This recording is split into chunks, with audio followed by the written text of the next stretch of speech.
Okay, hopefully things are not too dark, but last night, actually yesterday afternoon, I finally got around to doing what I've been putting off, or should have been doing weeks ago, which is putting together my new budget. So I made like a little mock budget just so I could get a feel of how my budget would change as a first time homeowner. But now that I have a couple of billing statements under my belt, I kind of know or have a better idea of what my numbers are going to look like moving from a small 900 square foot 2-bedroom apartment to about a 1,300 square foot home with an additional room. So if you're looking into, you know, buying or renting a larger place and you're not quite sure how you should set up your budget, hopefully this will help you create a little mock budget, or just get your budget started altogether if you don't have one, or if you just want to see kind of how my numbers have changed. This is the video for you. So you'll see here, this is the mobile version of my spreadsheet, and yes, I do offer it for sale. You can find it in the description box, but up here it says February. I really don't care to keep up with the months because I am a salary employee, which means my paychecks pretty much stay the same, which I love because I know how much I have to work with. And then you guys know I just purchased a new vehicle. So I pulled in $200 from my side hustle. And the way that I have this structured, even though it says monthly, this is bi-weekly. I get paid bi-weekly or every 2 weeks. And so this up here is the amount of each paycheck. I do not include deductions or things that are taken out. If it doesn't hit my account, I am not putting it in my budget. So my HSA and FSA, those contributions, things like that, I do not include it because it's not coming to my bank account. So I don't need to put it in here. So anyway, $16.98, that's what I have to work with. That's what gets dispersed into all of my accounts. And I'm going to go through all of the accounts that I'm using with you guys after this. And of course, the side hustle, so the additional income that I make on the side, I pulled in just enough to cover my auto loan payment. Because social media and everything is just so up and down, I don't like pulling in numbers that I can't guarantee, but I can pretty much guarantee $200. So that is what I pulled in. I have just enough to cover my auto loan.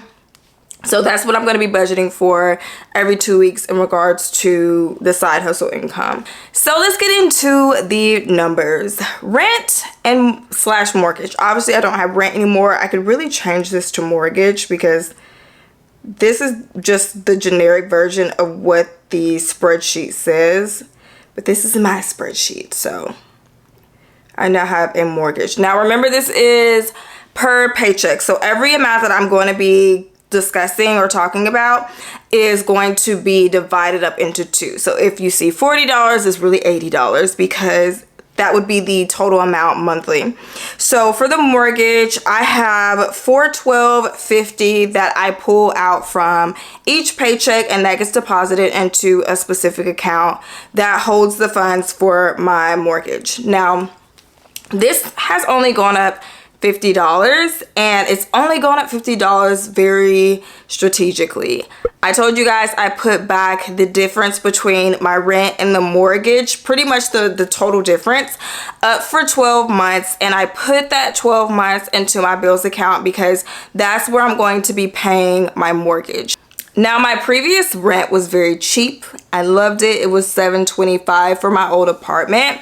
And my mortgage now is $1,389.20. So obviously that's a pretty big jump. I live in Arkansas. Cost of living compared to states like New York, California, our cost of living is very low. So this mortgage amount is pretty average. Now, it could be seen as high to certain areas and certain cities, but I feel like it's pretty average.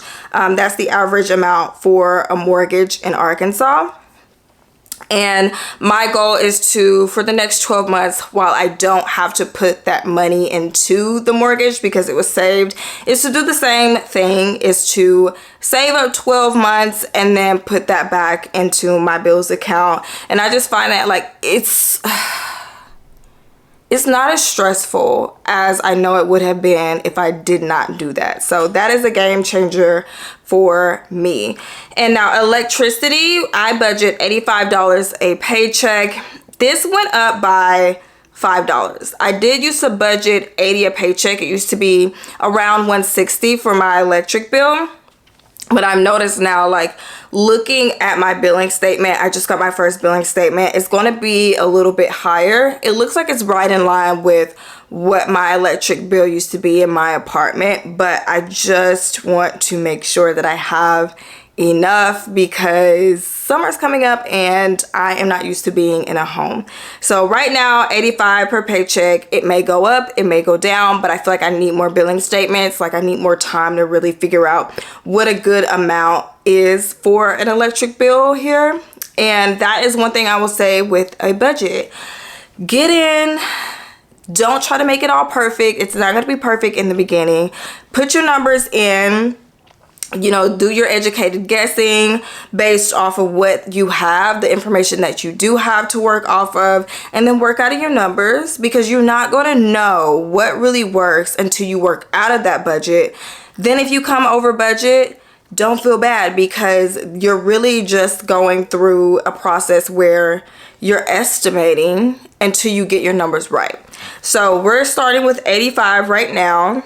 For my internet or cable bill, it is $40 a month, and this actually went down. So I had to change service providers because they don't service this area and theirs is cheaper. So the internet cable bill went down by $10. Water stayed the same. It is $40 bi-weekly, $80 a month. Now I did get my first bill. It looks like water may be a bit higher than what it was in my apartment, and I've noticed like I have to use a lot more water here because for some reason my hot water, I have to let it run for a little while. So it takes a little while to warm up, and that's probably something I need to have someone come out and look at.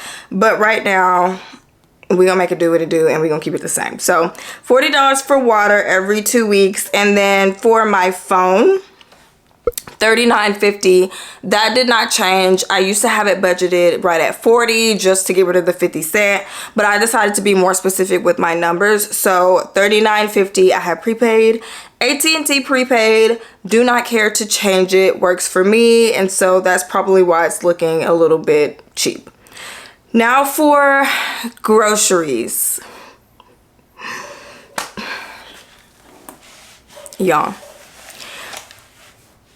inflation is whooping my butt. I budget $200 for groceries and $40 for household, but I decided to combine the two. And I'm not gonna lie, I don't know why I won't just increase this. It's just like a part of me does not want to accept that $200 is not gonna work every 2 weeks when it comes to food. Long are the days where that would work, because I'm always right at $260, $280 for my groceries. And this is what happens whenever you set yourself up for failure with your budget, when you have enough evidence that says you need to increase your budget and you won't do it. So, come back on. So every time I come over budget for my groceries, like I am ringing up, it's like $240, $260, $280 sometimes. I feel so bad. Like I feel like I'm failing. I'm not feeling like a winner. I'm feeling like a loser walking out of Walmart, and that is basically my fault.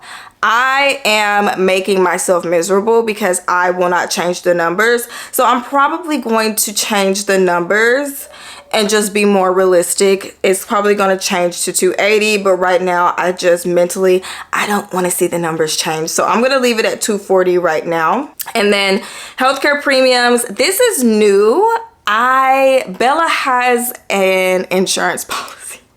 Bella is like my baby, okay? She is my third child, and I've never had a pet before. So I've never had a pet.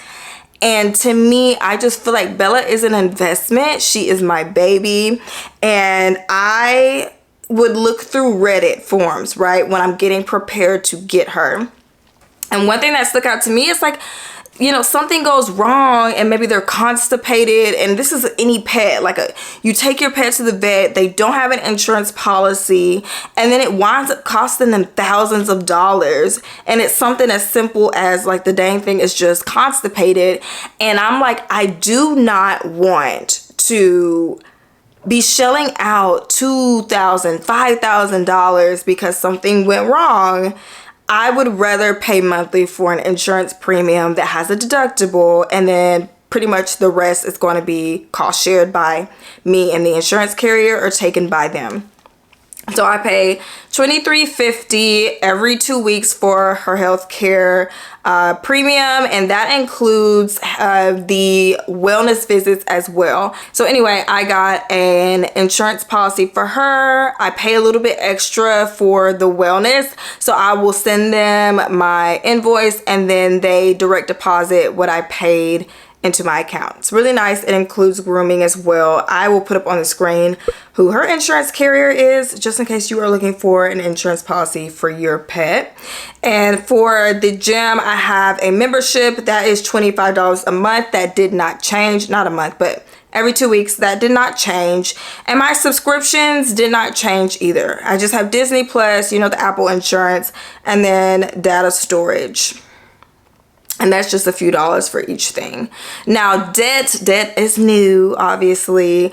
Auto loan is $200 every 2 weeks, so $400 even a month. And that is where I am pulling in my side hustle income. And even though my side hustle income is more than $200, what I tend to do with the rest is, of course, set aside a certain amount for taxes, because I've been owing for the past 2 years. So I guess my days of getting a tax refund are over, which is fine. So I set aside an amount for taxes, and then whatever is left over goes to like investments, my kids' savings accounts. I'll put a little bit more in my bills account, you know, just to keep the buffer up in that account, just wherever, honestly, wherever I feel like it should best be used.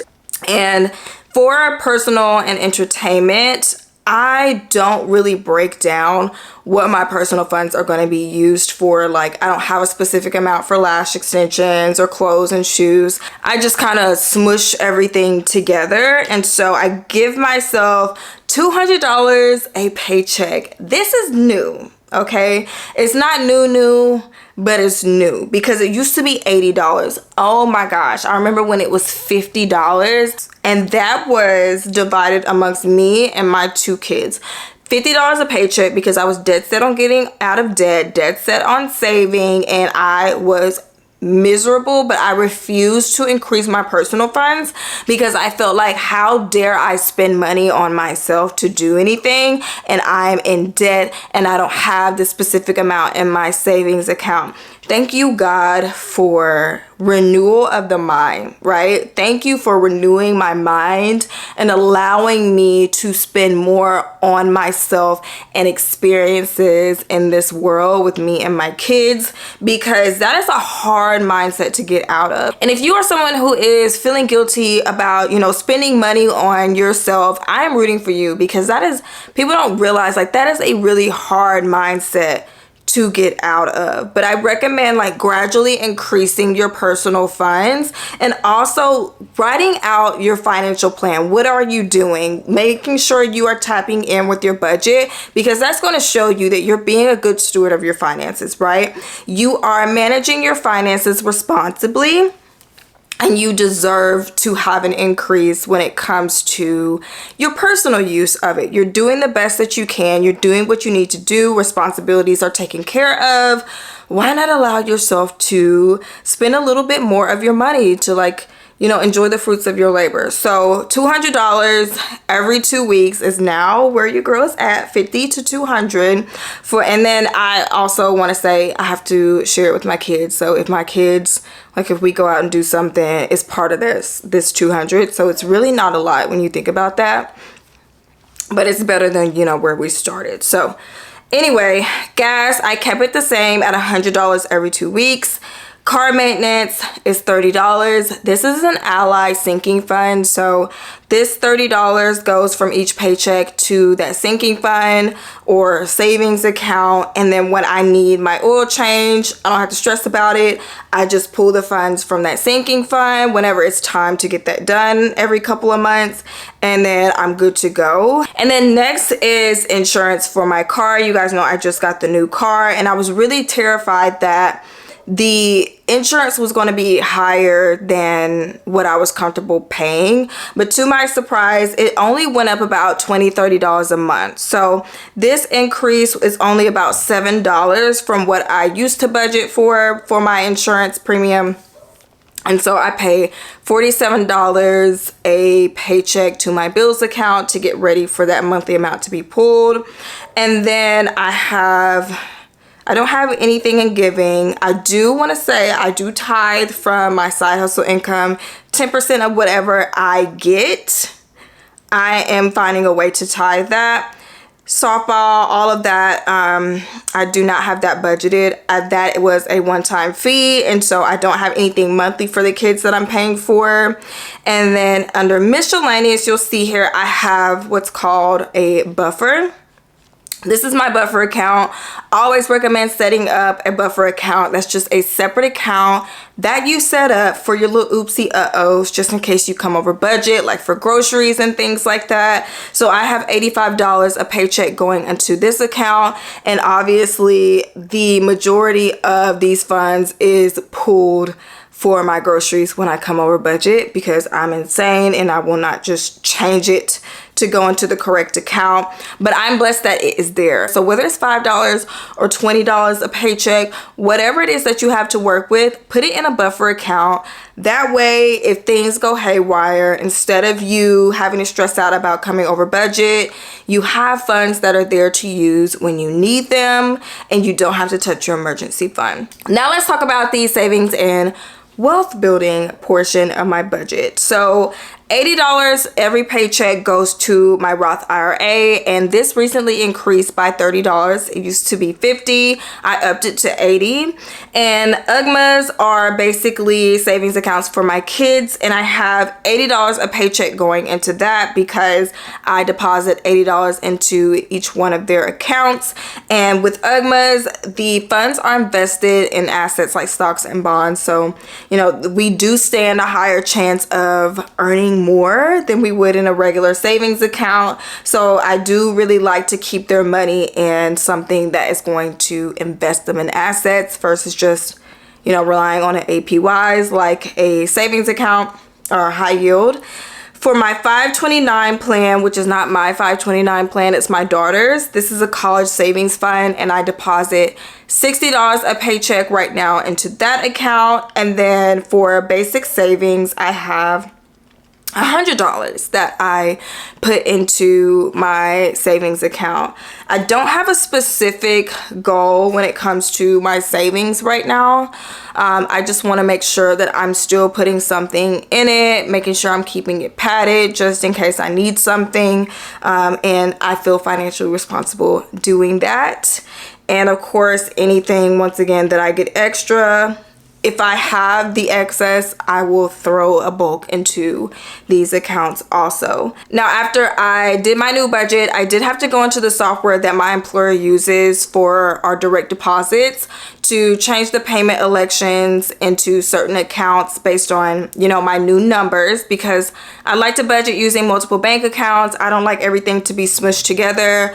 I like each account to have a specific purpose for specific expenses. That way I don't have to move funds around too much. And obviously my bills account, that had to be adjusted. I had to increase the amount that was direct deposited into that account. And just like, you know, it sounds, my bills account is is what I call the GOAT. This is the star of the show because all of my expenses, like utilities, my mortgage, things like that, they are automatically paid from this account. I don't have to do anything. I just deposit the money, they take the money, and then that's it. I'll check in to make sure things have not blown up from time to time, but based on my calculations, I over budget or overshoot just in case, you know, those bills that fluctuate like electricity and things, those bills come a little higher. And then one change that I did was my gas and groceries account. I have one specific account for gas and groceries, and typically $300 is deposited, but since I added household items like tissue, shampoo, things like that to my grocery fund, I now have it as $340 going into that account. I know that this account and this specific debit card is for these specific expenses, so I don't have to mix that up with my personal funds. And then my personal funds has a specific account, so that $200 is direct deposited into this account, and that account only holds personal funds, and that's it. I am not to use any other card for my personal funds. I am only to use this specific card. And sometimes, depending on where I am mentally in my financial journey, I will use cash, I will use credit, or I will use the debit card. But I will say right now, where I am mentally in this season, I am going to need to use cash again because I have been going a little crazy. So I will be taking out the cash envelopes for personal. Now, when it comes to my other accounts for the buffer, I have my buffer amount direct deposited into that checking account, and that's with Ally. Nothing else. That account is not to be used for anything else besides my oopsie uh-ohs, and so no extra money is deposited into that account. That way I know, looking at the account balance, okay, this is what I have as like a safety net if I blow this paycheck's budget. Like, this is the specific amount that I have to use. I don't have to go in with my calculator and say, okay, let me take out household items and things like that. I don't have time for that. So I went ahead and altered that because I had to lower it a little bit. And for my investments, the UGMA has its own account. 529 plan has its own account. My Roth IRA obviously has its own account, and I have amounts direct deposited into those accounts. And for my Ally savings, you can divide up your balance between what they call buckets. They're just like little sinking funds. And so I will have to go in and personally distribute that money around, but that's direct deposited into the main account, and it's up to me to move that money where it needs to go. So $30 goes to the car maintenance fund, and then $100 goes to the core savings. All right, y'all, I am out of breath, but hopefully this was helpful to you guys so you can kind of see how my budget has changed as a first-time homeowner. And I know it was not super drastic, but I will say preparation is key. Whatever you are going to be doing in life financially, make sure you are preparing to make the process as easy as possible, or the transition as easy as possible. And that's what I did with the mortgage. I knew I would be super stressed because it's pretty much double the amount I was paying in rent. So I had to do what I had to do and save up that difference to keep my budget the same. That way I was feeling more in control of my situation. But anyway, I will catch you guys in the next video.